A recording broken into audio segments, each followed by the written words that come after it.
Aumenta o volume porque você acaba de dar play no Clube da Não Cultura.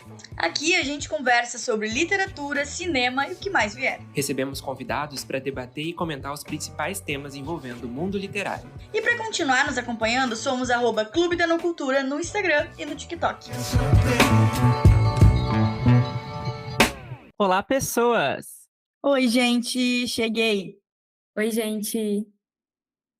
Tá começando mais uma edição do Clube da Não Cultura e, como vocês podem ver, hoje não estamos sozinhos. Estamos com ela, Olivia Pilar. Seja bem-vinda.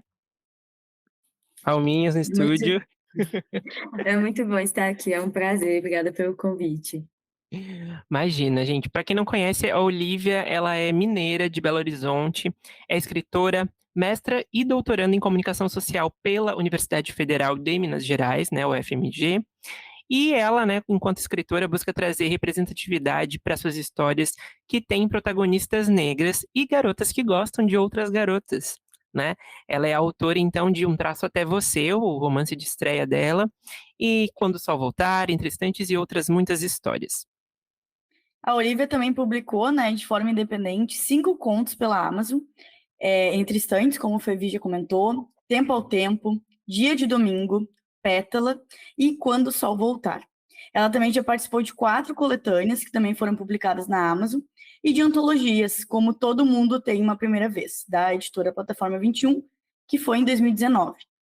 De Repente Adolescente, que foi pela Seguinte, em 2021, Flores ao Mar, da Mas Edições, de 2022, e Sobre Amor e Estrelas e A Cabeça nas Nuvens, da Rocco, que foi em 2022. Olivia, então, como a gente falou, seja bem-vinda, estamos muito felizes de ter você aqui com a gente.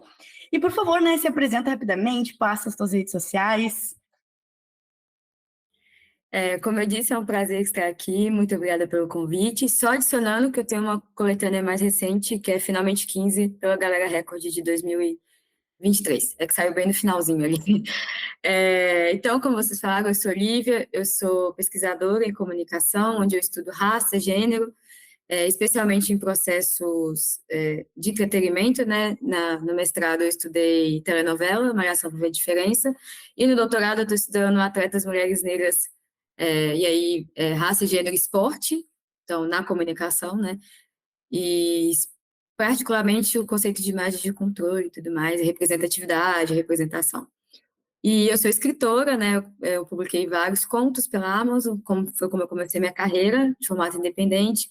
Isso chamou a atenção de editoras, outros grupos, né? Que eu participei de coletâneas independentes, depois participei de coletâneas por editoras tradicionais, até chegar em Um Traço Até Você, que é o meu primeiro romance, e foi lançado ano passado, né, em 2023. As minhas redes sociais, eu estou no Instagram e no TikTok pelo mesmo usuário, Olivia Pilar _, e no Twitter, enquanto o Twitter existir, só Olivia Pilar. E acho que é isso. Enquanto o Twitter existir, né? Porque a gente não sabe que daqui a pouco. Todo dia uma ameaça. Sim, tá uma confusão isso. Mas então vamos falar de. Acho que vamos falar um pouquinho antes do Globo, né? De quem é a Olivia, para entender também depois as tuas obras. Eu queria saber o que tem.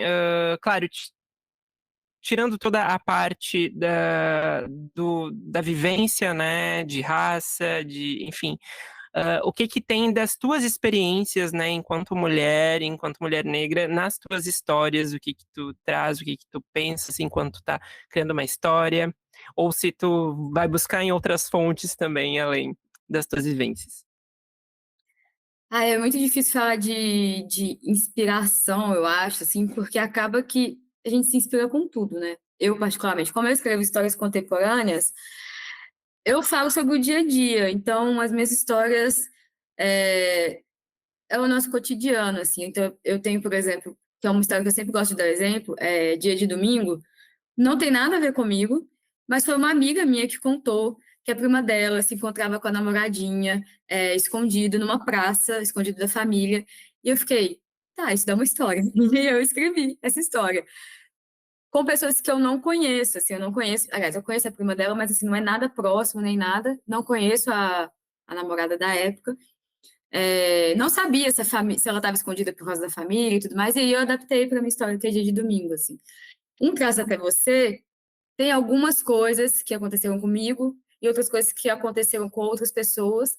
E acho que tem também muito um geral, assim, tanto do que acontece com mulheres negras especificamente, né, e pessoas negras no geral, mas também o que acontece com meninas que se relacionam com outras meninas, assim, muito do que é considerado natural, mas que, na verdade, é criminoso, né, racismo, homofobia, assim. Não necessariamente aconteceu comigo, mas quando a gente fala acho que de grupos marginalizados, minorias, assim, algumas coisas, aquela piadinha, assim, nenhuma experiência individual, né? Algumas coisas acabam sendo comuns. A gente torce para que deixem de existir, mas algumas coisas acontecem muito com essas pessoas, assim. Então, acho que as minhas histórias têm isso, assim. Eu não... Eu costumo, assim, algumas histórias, por exemplo, estou andando na rua e aí eu vejo um casal, sei lá, conversando. Algumas vezes eu costumo imaginar sobre o que eles estão conversando. E aí algumas cenas e algumas inspirações podem vir disso, assim. Pequenos fragmentos, né? Assim, não necessariamente estou aqui assistindo televisão e penso, nossa, eu tive uma inspiração. Algumas coisas são, eu estou andando na rua, vejo alguma coisa e penso, isso dá uma Vai história. pegando um pouco É, de cada coisa, assim, vai montando. exato. Uhum. E outras eu fico matutando aquilo muito tempo, assim. O Traça Até Você é uma dessas histórias que eu demorei muito para escrever, porque eu estava para finalizar a dissertação, eu estava com prazo, e aí eu fiquei com essa história na minha cabeça por, sei lá, quase um ano, ela rondando ali na minha cabeça, e eu não conseguia parar para escrever, porque eu tenho essa dificuldade de sair da literatura para a escrita acadêmica, né? Então eu precisava terminar minha dissertação. E aí tá, eu terminei a dissertação e falei, ok, agora eu vou escrever. E aí o Traça Até Você saiu em 2 meses. Foi muito rápido, porque eu já fiquei pensando na história por muito tempo. Mas algumas, tipo, contos que são encomendados, né, de editoras, por exemplo, tem uma temática e a Roca aconteceu, todas os contos que eu escrevi para as editoras foram histórias encomendadas, entre aspas, né, eles me deram uma temática e eu precisei escrever uma história a partir disso. Já é uma coisa mais forçada no sentido de que eu precisei sentar e pensar no que eu ia escrever. Eu não tinha tempo de ter aquela lâmpada acesa em cima da cabeça, sabe? Tipo, vou aqui esperar que a história venha. Não, eu tinha um prazo, eu tinha uma temática, eu precisava pensar numa história que se adequasse a essa temática, ao tamanho da história, ao prazo e tudo mais. Então, todas essas de coletâneas são assim. As outras eu acho que individual, os contos são muito de inspiração, que é o que eu acho que todo mundo pensa. Quem não está muito por dentro do mercado editorial, acho que todo mundo acha que escritor é assim, né? Tipo, sentou, tive uma ideia, vai lá e escreve. Os contos são um pouco disso, assim, sem planejamento, né? Um Traço Até Você teve planejamento porque eu tive essa ideia e eu fiquei pensando nela por muito e muito tempo, assim. Mas acho que é isso, acho que eu fugi um pouco da pergunta. Não tem problema, não tem problema, a gente embarca. A gente tem uma próxima pergunta que eu acho que tu respondeu um pouquinho, assim, mas não 100%, que é mais de entendimento do que tu enxerga de evolução das tuas obras, né? De ter começado num formato, que nem tu falou, depois ir para o romance e ter esse viés de trocar a escrita acadêmica para a escrita de ficção, e principalmente formato, né? De escrever conto, mas aí para o romance. Como é que foi essa... Como tu sente essa evolução, assim? Ai, para mim foi um caos, eu acho que se eu fosse definir em uma palavra, foi caótica, assim, porque eu sou muito boa em escrever contos. Boa, assim, não que eu acho que as minhas histórias são ótimas, mas que eu acho que eu consigo fazer uma história pequena que tenha começo, meio e fim, que é o que se espera e se pede de um conto. E o romance não é uma história pequena. Então, assim, é o dobro, o triplo de tamanho de um conto. Então, para mim, foi muito caótico. Eu tenho um romance engavetado que eu escrevi lá em 2018, eu acho, 2019, e que ele é ruim, e eu assumo que ele é ruim. Ele é ruim justamente por isso, porque foi muito difícil para mim escrever, assim. E eu acho que eu não tinha maturidade suficiente para escrever um romance ainda. O Um Traço Até Você, ele veio depois de 5 contos independentes e, sei lá, acho que pelo menos uns 5 contos em coletâneas, tanto independentes quanto editoras tradicionais. Então, eu tive um certo desenvolvimento de escrita ali, né? E até, não só de escrever também, mas também de planejar a história, porque nos meus primeiros contos, eu não sentava e planejava. Tem gente que escreve assim, né? Tipo, os arquitetos e os Sim. jardineiros. Aí tem gente Uhum. que escreve que Tem senta e gente que faz vai. escaleta, tem gente que senta e vai, É, é. eu não faço escaleta, a coisa inflexível da escaleta, assim. Uhum. Eu costumo dizer que o meu planejamento é mais ou menos, é meio meia boca, assim. Eu penso não é pensar na história, eu penso numa cena, e essa Uhum. cena vai me devolver uma história. Então, eu penso, agora, né? Porque antes, com o conto, era meio que a cena eu desenvolvia a história a partir disso. Mas com o Traça Até Você, aliás, desde o conto, acho que da Rocco, que eu fiz para Rocco, é que eu comecei a desenvolver um planejamento mais assim, ok, eu preciso sentar e me planejar para essa história, porque com o doutorado e o barra mestrado, eu não vou conseguir escrever uma história do nada, sem planejamento nem nada, sem uma planilha. E aí a minha planilha é, basicamente, eu penso essa cena e eu vou desenvolver uma planilha a partir disso, assim. Eu, inicialmente, que é a etapa que eu mais demoro, é pensar no nome dos personagens. Eu demoro muito, muito. Eu não sei se é porque eu quero procrastinar ou se eu não boto fé na história, mas eu demoro E muito até já, pensar. e já aconteceu de, por exemplo, você começa a escrever sem o nome Sim, e depois você não, coloca. não, Não? não. Sem o nome, não. Não Não. consigo. Não consigo. Não, porque tem gente que coloca nomes tipo melancia, né? Laranja, nomes aleatórios, e Sim. depois a pessoa volta e substitui. Para mim, isso é. E é isso que me trava muito, inclusive, para Uhum. começar uma história. Eu preciso do nome e eu preciso do nome que inicialmente me pareça certo. Um Trata Até Você, outro dia eu achei o rascunho, assim. Eu troquei os nomes depois. A Aham. Elsa não chamava Elsa, assim.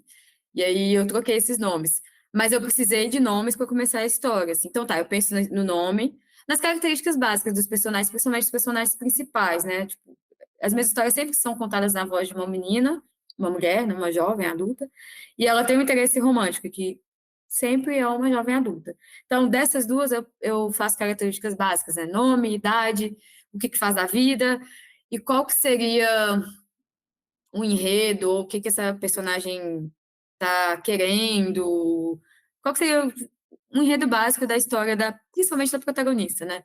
E aí Sim. depois venho com os personagens secundários, que geralmente é a família da protagonista, e aí tá, aí eu vou partir para planejamento da história mesmo, né? Uma quase escaleta, né? E aí eu vou desmembrando aquela cena inicial que eu pensei. Então, pode ser que ela venha no começo da história, pode ser que ela venha no meio, e pode ser que ela fique pro final, assim, seja tipo a última cena. E aí eu divido a planilha em o que acaba virando os capítulos, né? Faço tipo, 3 frases para cada cena e desenvolvo uma cena Uhum. maior, o que acaba virando os capítulos, né? Entendi. Então tem uma certa organização que é Tem. É.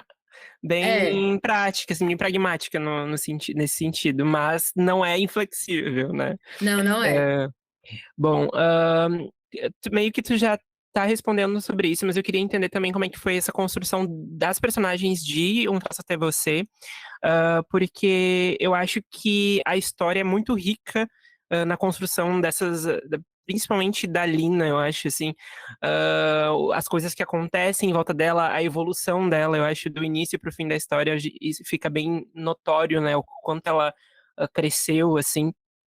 E eu queria saber como é que foi isso, se ela apareceu primeiro pra ti, se daqui a pouco tu pensou na Elsa e aí desenvolveu ali a partir disso, como é que foi?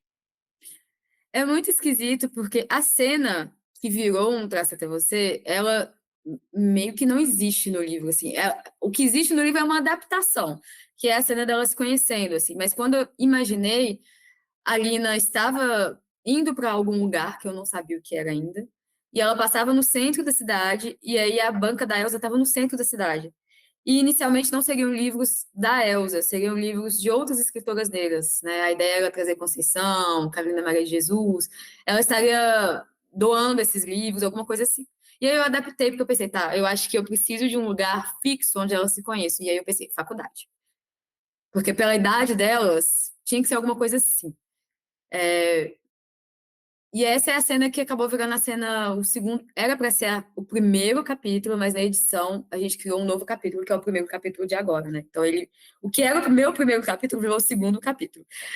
E na hora de construir a Lina, eu tive muita dificuldade, porque toda hora que eu construí, que eu escrevi uma cena, eu pensava, tá, os anseios dela estão fracos, as dúvidas dela não estão casando com a história, mas eu não voltava na história, que foi uma coisa que O conto da Roku me ajudou muito nisso, que é toda vez que eu voltava na história para mexer, eu não conseguia terminar o capítulo. Eu pensei, tá, se eu voltar em qualquer cena aqui, em O Traço Até Você, esse livro não vai sair nunca. E aí eu pensei, tá, eu vou terminar o romance e depois eu volto, releio e vejo o que que não tá colando, ou eu passo para alguma beta e pergunto, tá, tem alguma coisa me incomodando, vejo se você pega esse incômodo. Na hora de desenvolver a Lina, eu não sei em que momento a ideia dela querer ser desenhista não era o plot inicial da história, assim. Eu não sei quando que virou isso, eu acho que foi minha noiva que leu e falou, tá faltando alguma coisa, assim, não tá suficiente. Essa angústia que ela sente não tá casando. Mas em algum momento isso virou o plot, né, inicial. A coisa da Elsa entrar já era mais natural, assim, eu queria que o interesse romântico fosse o porto seguro da Lina, onde que ela ia buscar segurança, apoio, crescimento, forma de amadurecer, e essa era a Elsa, assim. Então, eu acho que a Elsa foi muito mais fácil de construir, até porque a história é na voz da Lina, né? Então, é sempre mais difícil, assim. Tem gente que odeia livro em primeira pessoa, e eu entendo por quê, porque às vezes, em algum momento, essa protagonista pode ficar insuportável. E o meu medo era esse, fazer com que a Lina ficasse tão pouco realista que ela ficasse chata, assim. E eu acho que é isso que me trouxe muita dificuldade na hora de fazer ela. Assim, eu queria que ela fosse realista. E para isso, nesse sentido, eu acho que a Alina se parece comigo, porque eu voltei a minha memória para como eu era quando eu tinha 18, 19 anos, assim. E não necessariamente que ela seja eu, mas que eu tive que fazer essa recordação para pensar, tá, mas o que eu queria quando eu tinha 18, 19 anos? Quais eram as minhas angústias? Quais eram as minhas preocupações? O que eu não gostava? Quais eram as brigas com os meus pais? E se eu gostava de alguém, romanticamente falando, o que eu esperava que essa pessoa me desse em retorno, né? Porque relacionamento tem muito disso também, né? Você entrega, mas também recebe. E eu queria que a Elsa desse algo para a Alina, mas eu queria que a Alina desse algo para a Elsa também, assim. Mas é isso, acho que a Alina foi muito difícil de fazer, foi muito... E eu tive que ficar muito aberta também ao feedback, a princípio, né, ao feedback das leitoras betas, porque a minha noiva leu, e ela voltou com vários apontamentos. Mas quando eu mandei para ela, eu falei, tá, você leia como se você estivesse lendo um livro que não é meu. Esqueça de quem é e Sim. responda, tipo, o que você esperaria dessa história, assim, como se você estivesse lendo um livro de um escritor que você não faz ideia de quem é, assim. E aí ela voltou com vários apontamentos que foram muito bons, acho que para construir a história, para ficar amarrada. Mas é claro que quando chegou para a edição da Intrínseca, voltou ao vermelho em vários momentos, assim. Tive que cortar, tive que escrever mais. O primeiro capítulo não existia, né, como eu falei. Eu cortei um capítulo quase inteiro, que na minha cabeça, eu contei isso no Twitter, quando eu estava fazendo a divulgação pré-venda do livro, essa cena barra capítulo, para mim era essencial para a história. Mas a Gente. editora achou que deveria cortar. No final ficou ótimo. Acho que ninguém nem nunca vai imaginar que existia uma cena ali, que na minha cabeça ela era muito necessária, mas acabou que ela se mostrou desnecessária, porque eu cortei e a história continuou, assim. Sim. Mas eu acho que a Alina, em termos de construção, a Alina foi muito difícil, e eu acho que a Fátima e a Camila foram muito difíceis também, que são bem, entre aspas, as vilões da história, vilãs, mas é bem entre aspas, porque eu não acho que elas são exatamente vilãs, porque eu acho que elas existem, de verdade, assim. Sim. Eu São vilãs conheci da vida várias. real, né? Eu conheci várias Fátimas e eu conheci várias Sim. Camilas na minha vida, assim. Eu acho que elas foram muito difíceis, porque eu não queria que elas fossem irreais, que as pessoas achassem assim, é tipo vilã de novela mexicana, assim. Sim, elas não são maniqueístas, né? Elas são. Elas são muito reais, elas falam coisas que eu escutei. Não com exatamente essas palavras, mas o mesmo sentido que elas tentam trazer nas falas, eu ouvi, minha noiva ouviu, minha mãe com certeza deve ter escutado, minha avó, minha prima. Então, eu acho que eu queria que elas fossem reais, muito palpáveis. Não de um jeito que chocasse as pessoas, mas que em algum momento as pessoas pensassem, tá, eu conheço alguém que é exatamente assim. Ou então, pessoas negras que leem pensem, tá, eu já ouvi isso, algo muito parecido, assim. Então, mas foi muito difícil escrever elas, eu acho, porque quando a gente escreve pessoas que é pra gente odiar, tem que ter aquele tato, né, assim, pra não ficar muito e nem menos. o tato certo, eu acho. Então, eu acho que eu fico... O que foi mais... Se alguém me perguntasse qual o personagem mais difícil, assim, eu acho que a Alina e a Fátima foram as mais difíceis de fazer. Os outros secundários, eles...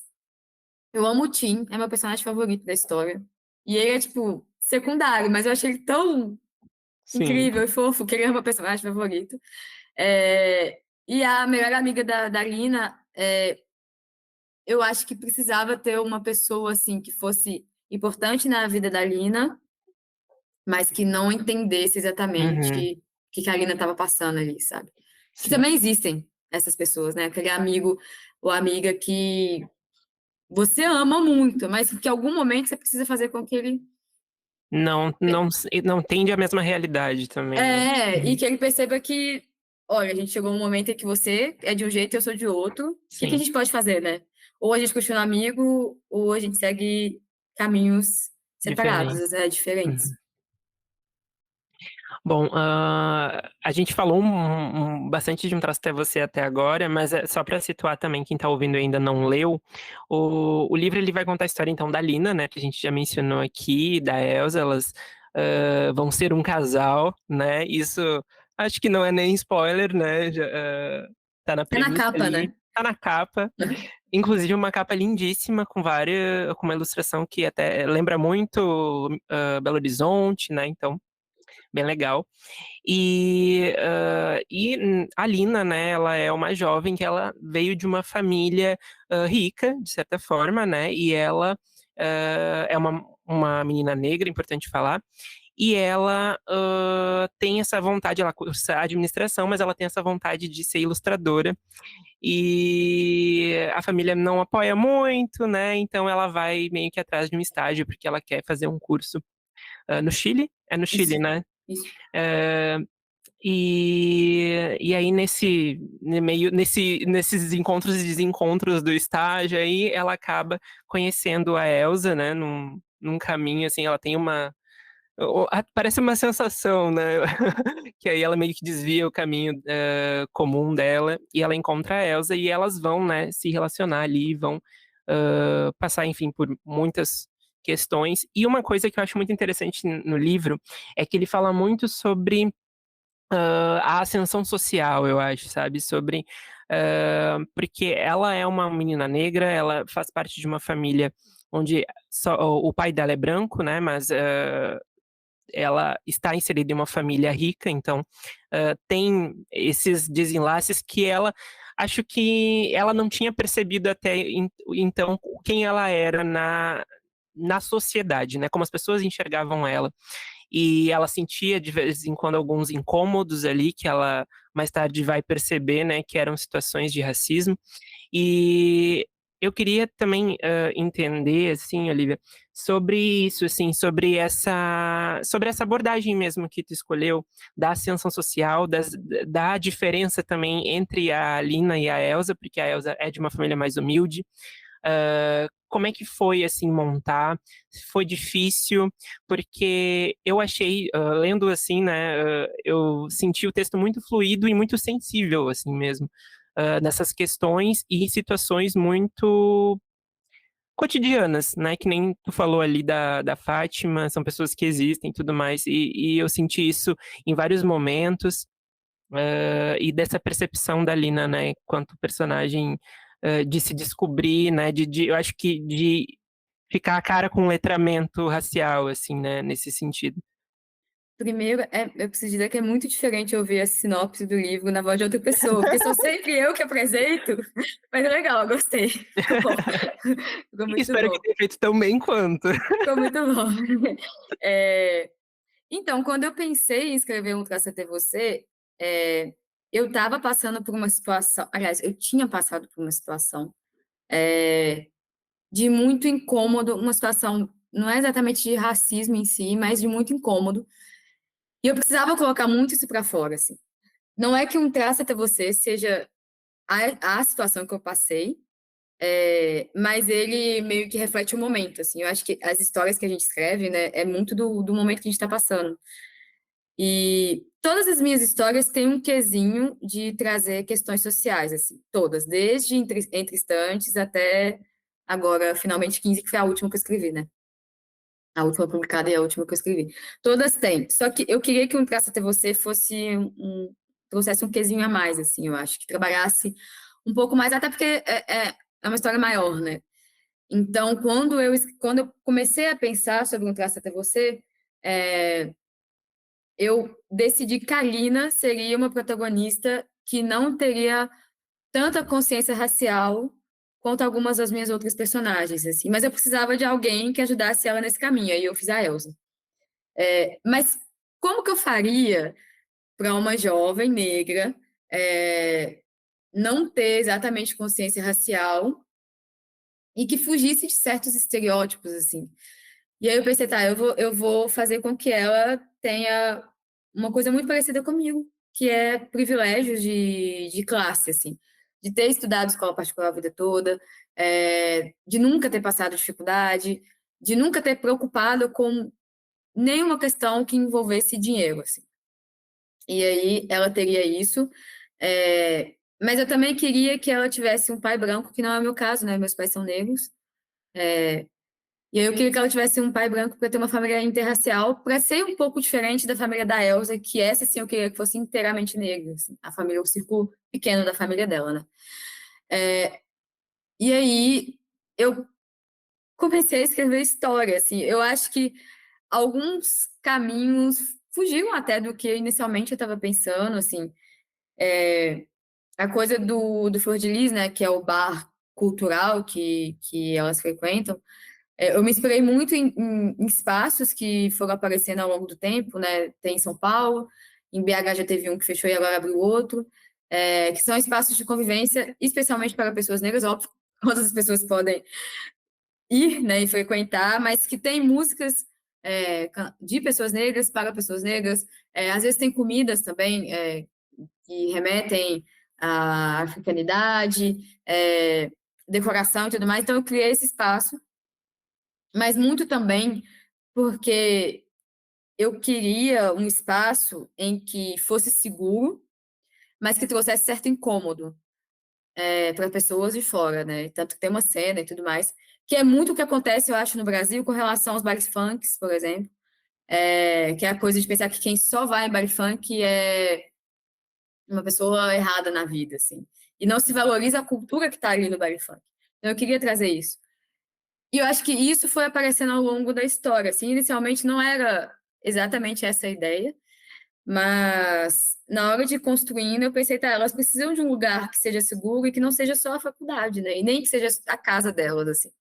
Porque a casa da Elsa é um espaço seguro, né? Mas ali ela divide com outras mulheres, né? É uma família muito matriarcal, que é muito comum no Brasil, né? Famílias negras são muito matriarcais no Brasil. E eu queria trazer isso muito também. Acho que, acho que essa é uma das coisas que liga o Traço Até Você aos meus estudos acadêmicos, assim, né? Porque na hora de estudar raça e gênero, no Brasil especificamente, a gente percebe como as famílias brasileiras são matriarcais, famílias negras brasileiras, e como a mulher negra é todo o porto seguro dessas famílias, né? Assim, ela que banca, ela que cuida, ela que educa, e ela que sofre também, né? Com várias coisas em vários sentidos. E aí eu queria que a Elsa tivesse essa família, e uma coisa que eu queria também é que na família da Elsa, aliás, nas duas famílias, é que não existisse homofobia em nenhuma das duas famílias, assim. Que eu achei que, tipo, eu já estava falando sobre um assunto muito sensível, que é a questão racial. Em alguns momentos eu falo também sobre homofobia, mas eu queria que em nenhuma das famílias aparecesse isso, que fosse algo muito natural.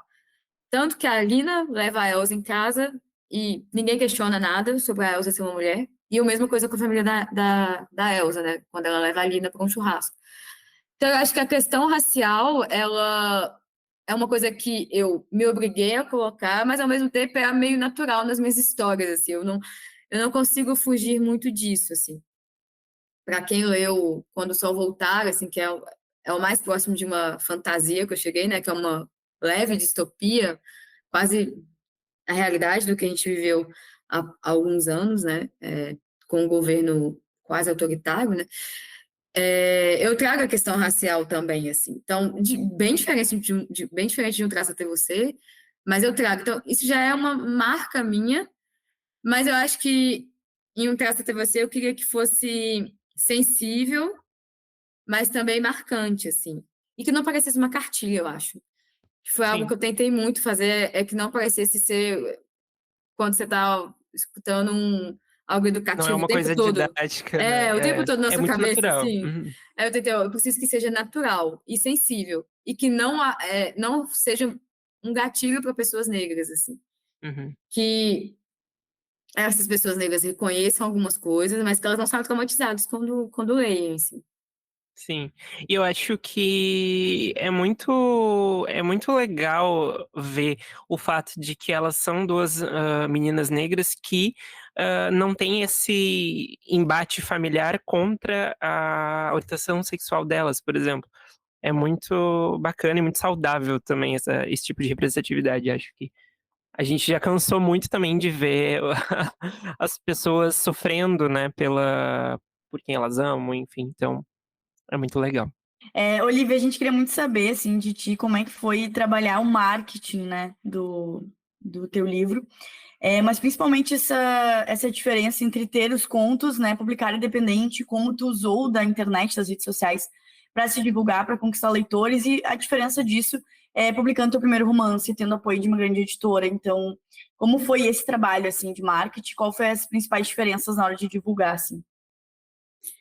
Nossa, eu acho que foi muito difícil, assim, porque o que eu acho que a gente tem que ter muito claro, assim, e eu tive que aprender também, é que toda história é como se você estivesse iniciando do zero a sua carreira, assim, toda história que você publica. O marketing tem que ser completamente novo, assim. Então, meio que não importava que eu já tivesse certo público, ainda que fosse muito pequeno, não importava que eu tivesse certo público, porque eu tive que, para divulgar Um Traço Até Você, eu tive que começar do zero, assim. E o lado bom é que a Intrínseca é uma editora, na minha opinião, muito foda em questões de marketing. Eu tive muito apoio deles. E eles tiveram ideias muito legais, assim, me ajudaram com várias coisas. Desde da reunião com o marketing até pré-venda, lançamento, evento de lançamento e tudo mais. Então, a parte da editora foi muito boa. Mas a minha parte foi muito cansativa, assim, porque eu sou jornalista, eu tenho uma pós em marketing digital, só que é muito diferente quando você trabalha para outras pessoas e quando você trabalha para você, assim. Então eu precisava divulgar uma coisa que era Sabemos minha. disso. Eu precisava divulgar uma coisa que era minha, assim. E aí chega um momento que você fica, nossa, deve estar insuportável para quem me acompanha, toda hora eu tenho que ficar falando do livro, né? E é meio que todo dia você posta a mesma coisa. Tipo, hoje eu divulgo a capa, amanhã eu divulgo o nome da personagem, mas é meio que o mesmo conteúdo todo dia, assim. Porque tem gente que não sabe que o livro já foi divulgado, que já tem capa, que já é isso e aquilo. Então foi muito, muito difícil, assim. E aprender a mexer com o TikTok, que não é uma plataforma. Eu gosto, é uma plataforma que eu aprendi a gostar, na verdade. E que tem um algoritmo muito bom de busca e tudo mais. Mas não é uma plataforma que eu domino, assim. Até hoje eu não domino, sendo muito sincera. E foi muito difícil. E conciliar tudo isso com a vida fora da carreira de escritora, né? Então, e todo dia você tem que pensar num conteúdo novo. E tem que pensar em responder leitores, que é a parte mais legal, na verdade, eu acho, de tudo. É o contato direto com leitores. E aí você tem que fazer thread, aí você tem que fazer post no feed, tem que fazer stories, tem que fazer vídeo. Nossa, É exaustivo, um exaustivo. planejamento Ai, nossa, é muito exaustivo, é muito terrível. exaustivo. E aí eu penso, E é nossa, o coisa próximo para livro que eu... fazer. Sim, o próximo livro que eu lançar, eu vou ter que fazer tudo de novo. E já bate o desespero, assim, sabe? Tipo, ah, meu Deus. Se um dia eu for rica, a primeira coisa que eu vou contratar é um social media em que eu não tenho que fazer nada, que eu tenho só que literalmente aprovar. Eu vou entregar as minhas redes sociais na mão dessa pessoa e falar: é seu, cuide com carinho e siga, porque é muito exaustivo, assim. E eu fico pensando, para quem não sabe nada de rede social, assim, não gosta. Eu não gosto muito, na verdade. Eu acho que, na verdade, ninguém gosta de rede social no É. fundo do coração, assim. Acho que no E é, A e momento gente é só um, precisa, né? e é um trabalho constante, né? Porque o livro ele tem que estar sendo lembrado sempre, não só na época do lançamento. Então, é uma coisa realmente. É muito difícil. E eu acho que o momento mais fácil, na verdade, é a pré-venda. porque você faz em sentido de ter conteúdo, né? Porque é cerca ali de um mês e meio, e aí você consegue conteúdo para esse um mês e meio. Depois que lança, você já começa a ficar sem o Sim. que mais você pode trazer de novo para essas pessoas que elas já não viram Uhum. todo santo dia no último mês, assim. Então, acho que o marketing, para mim, segue sendo a tarefa mais difícil, na verdade, assim. Ano passado, agora, e toda vez eu penso, nossa, quando eu escrever um novo livro, vai ser tudo isso de novo. E eu fico, não, meu Deus. Mas ainda mantendo nesse assunto delicado de redes sociais, a gente já trouxe isso até com outros convidados também, da relevância do TikTok para o momento atual, assim, quando a gente pensa em livros sendo publicados, né? Então, eu queria saber assim, se tu acha que existe esse movimento editorial que está mais atento à representatividade LGBTQIA+, a autoras negras, a ler diferentes gêneros, assim, que antes parece que, né, não eram lidos, mas tu acredita que existe esse movimento que vem muito do TikTok?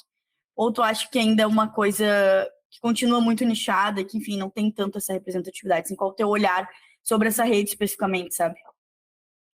Eu acho que o TikTok é muito válido, assim. Enquanto estiver fomentando dinheiro no mercado editorial, eu acho ótimo. Para mim, para todos os autores, assim. Uhum. É, eu só acho que. Tá, vou começar do começo, né? O livro é um produto, né? Assim, ainda que eu veja que várias editoras, tanto a empresa editora quanto as pessoas que trabalham dentro da editora, valorizem narrativas diversas, eu acho que as editoras também querem vender querem Uhum. publicar o que é comprado, né? E no momento atual, diversidade, até a página X, eu volto nisso, tá vendendo. Então, eu acho que são esses dois caminhos. Assim, a gente tem público, e um público que demanda uma literatura diversa, e, obviamente, o mercado viu isso e precisou entregar livros, né? Assim, porque estava em falta. Mas eu acho que existe também, aí você falou a palavra nichada, assim, eu não acho que é nichado, mas eu acho que existe uma preferência, principalmente do leitor brasileiro, por certas narrativas, assim.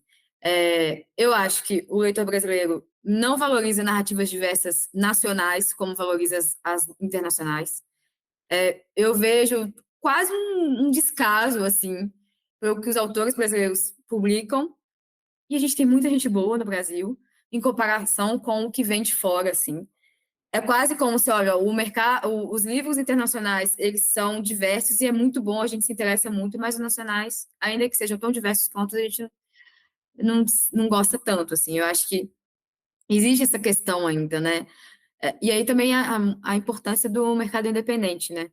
Que eu acho que o mercado independente dita muito o futuro, assim. E a gente tem muitos autores negros, da sigla, indígenas, que estão no mercado independente, né? E que eu espero que consigam chegar no mercado tradicional também, ou tenham tanta visibilidade quanto autores que estão no mercado tradicional, assim. Então, eu gosto muito do TikTok. Eu acho que ele é uma rede social muito boa para o mercado editorial, assim. Deu uma leve caída nos últimos meses, mas eu acho que ele ainda ajuda muito. Mas tem essa questão, que eu não acho que é exclusivo do TikTok, na verdade, assim. Eu acho que é geral do leitor brasileiro, assim, de valorizar o que vem de fora e não valorizar o que está aqui. Não é nem o meu livro, especificamente, mas todos os livros, eu acho, Sim. que trazem temáticas, narrativas de grupos, de minorias sociais, né, assim.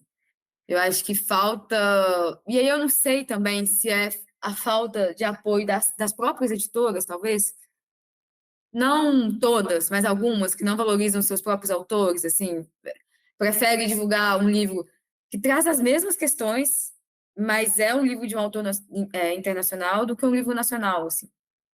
Não sei, às vezes eu fico pensando isso, que os leitores também, eles aceitam que é mais Sim. divulgado, né? Uhum. Então, o que chega para eles é o livro X, não o livro Y, assim. Eu fico pensando, às vezes, que é um erro dos dois lados, né? Assim, Sim. os É, e, dois. e, e o lance de os livros nacionais, existe um negócio de proximidade muito forte, de cultura muito forte, né? Enquanto quando a gente está lendo o Traço Até Você, por exemplo, a gente fica pensando em Belo Horizonte, sabe? Porque se passa ali naquela cidade, naquele universo, naquela cultura, inserido naquele contexto, e assim como, enfim, outros diversos livros de outros autores brasileiros que dão esse olhar para as cidades daqui. Então é muito legal ver isso, e é uma pena realmente que seja um número muito pequeno, né? Eu ia só complementar uma coisa muito interessante que tu trouxe, que é sobre os autores independentes, né? Porque eu acho que às vezes a gente também não vê o quão significativo é as redes sociais, principalmente o boom do TikTok, que é a rede com mais potência atualmente, assim, para viralizar, para chegar a mais pessoas. Enfim, pode ser outra, né, daqui a 2 dias, mas no momento seria o TikTok. E é legal pensar que os autores independentes têm bastante espaço lá. Tem bastante trend, tem essa visibilidade maior para autores nacionais, né, que ainda não tem uma editora como parceiro, enfim. Então, eu acho que a gente já trouxe muito esse tema, né, Fevi, aqui no podcast, já falamos sobre. E eu acho que ninguém nunca trouxe esse ponto, que eu acho que é muito positivo, porque tem todo esse lado que tu falou, Olivia, que é justamente um movimento que é do mercado editorial, que se reflete nas redes, mas também tem esse lado totalmente positivo, que é dar mais visibilidade para pessoas que, no momento, não têm esse apoio mais do tradicional e estão totalmente independentes. Então, isso é muito legal de ter trazido, assim, porque acaba sendo até um insight para a gente, assim, né? De ver esse lado positivo e de fomentar e de apoiar as pessoas que estão lá falando e divulgando seu trabalho. Total. E, bom, agora se encaminhando para a nossa última pergunta, né? A gente quer saber o que que a gente pode esperar, né, da Olivia Pilar daqui para frente, lançamentos, ideias. E é isso, Spoilers. enfim, fique à vontade para falar aí do futuro. Primeiro, a Olivia Pilar precisa terminar uma tese.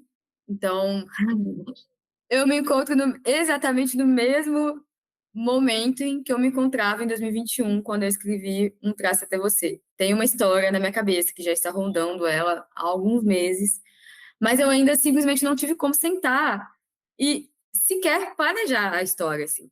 Mas ela vai sair, porque eu preciso qualificar, e eu preciso qualificar até junho, então eu vou qualificar e vou escrever essa história, e aí as coisas vão seguir o fluxo natural, né? Leitora beta, a gente, enviar para a editora, e torcer para ser aceito e tudo mais. E É, agora tu tem mais demanda também, né? sim, sim, sim. Os feedbacks de Um Traço Até Você estão muito legais, né? Pelo menos o que chega até mim. Então, eu acho que alguns leitores vão estar esperando uma história nova, assim. Mas de resto, eu não tenho. Engraçado, é a primeira vez que eu não tenho perspectiva de lançar nada independente por enquanto, assim. É, não tem sequer um conto escrito, o que é muito inédito na minha vida, eu acho. Não tem Sim. nada escrito que eu pense, posso lançar independente. Não tenho. Então tá, o foco é no Foca no, doutorado. no doutorado, mas o novo romance, né? Ele já tá assim. Eu acho que vai ser a mesma coisa que Um Traço Até Você. Quando eu puder sentar em breve, em questões de três Vai fluir. meses, ele vai sair fácil, porque ele tá na Uhum, minha cabeça, assim. Eu consigo visualizar até fisicamente as personagens, sabe? Assim, sim. cenas. É muito ruim esse momento. É bom, porque você já tem uma coisa para escrever, mas é ruim porque você não pode sentar e escrever, sabe? Mas histórias vão vir, assim. Só preciso de tempo para escrever, talvez. O grande problema de ser escritor no Brasil, né? Não é uma única carreira, não é Sim, uma única exato. profissão. É uma das, né? Bom, mas então que você ganhe esse tempo pra gente poder, né, daqui a algum tempinho te convidar de novo, falar do novo romance. E a gente quer agradecer, né, pela tua participação aqui. Foi uma conversa muito legal. Acho que a gente conseguiu abordar, não tudo, porque é muita coisa, mas no tempo que a gente pode, a gente tentou dar uma pincelada em um pouco de tudo, assim. E foi muito legal, muito obrigado, gostei muito do livro. Já falei aqui, né, já sobre a importância dele, acho que realmente tu traz coisas muito importantes de uma forma muito sensível, muito natural, não fica forçado, não é didático, e é muito legal de ver, assim, próximo da gente, né? Que nem tu falou ali também sobre a literatura nacional. Então, parabéns pelo livro e pelos teus livros, né? E obrigado pela tua participação aqui. Olivia, muito, muito obrigada pela essa troca, assim, por trazer um pouco da tua experiência enquanto escritora, teu trabalho também como pesquisadora. Te desejamos muito sucesso e que tu volte aqui muitas outras vezes para trazer, falar mais dos teus projetos. E é isso, volte sempre. Os livros, tá? Os links com os livros da Olivia e a rede social dela vão estar na descrição do episódio. E não esqueçam de seguir @Clube da Não Cultura em todas as redes sociais possíveis, tá, gente? Gente, muito, muito obrigada. Foi uma honra. O convite para os próximos episódios já está aceito, então é só entrar em contato que já está aceito. É só a gente combinar na agenda. Muito obrigada pelo espaço que vocês dão, especialmente para os autores. Acho que isso é muito, muito importante. Vocês fazem um trabalho muito legal. Eu adoro participar de podcast. É o tipo de entrevista / bate-papo que eu mais gosto de fazer, é podcast. Então, muito obrigada pelo espaço. Eu amei, foi uma delícia. E até o próximo. Até, e muito obrigado você que nos ouviu até aqui. Um beijo e até semana que vem. Um beijo!